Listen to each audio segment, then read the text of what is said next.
You know, it's funny when you think about it, that catastrophizing is really just playing God with a magnifying glass.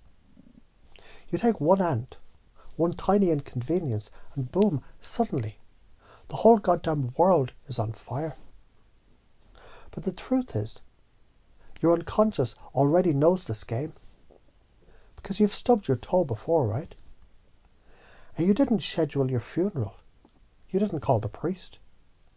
You just limped, swore, and kept moving. That's evidence. You already know how to scale life back into proportion. So chunk it up now. Think about the big picture.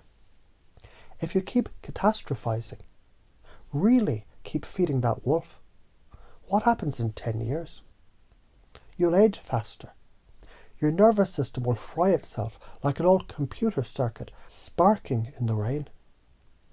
People will stop calling because they know you'll be the one who says, "Oh, the cork broke, so love is meaningless." That future feels heavy, doesn't it? That's the karmic debt of catastrophizing. You burn bridges with imaginary fires until you stand alone in the ashes. But shift it, chunk it up again. What if every disaster was just the tuition fee for wisdom? Spilled coffee, proof you're awake. Missed bus, it's a bonus walk for your lungs. Lost job, a new chapter waiting to be written.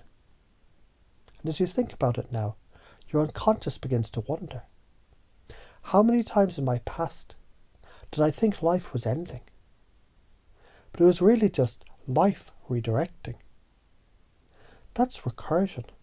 That's the spiral. Every time you break the loop, you grow into a bigger loop. Like fractals, zoom out, and what looked like chaos was always order. Now, your unconscious can already start making new connections. Imagine being the one who laughs when the toast burns, who smiles at the rain because it means the garden gets watered for free, who doesn't torch the whole house over one broken plate. And notice how people lean into that kind of energy, because calm in the storm is magnetic. That's leadership. That's resilience. That's the kind of shit that changes families, teams, nations.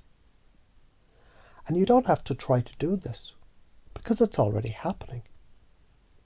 The part of you that never catastrophized about the stubbed toe is now taking over the part that catastrophized about rejection, money, meaning. It's like the software just auto-updated, patch installed, bug fixed.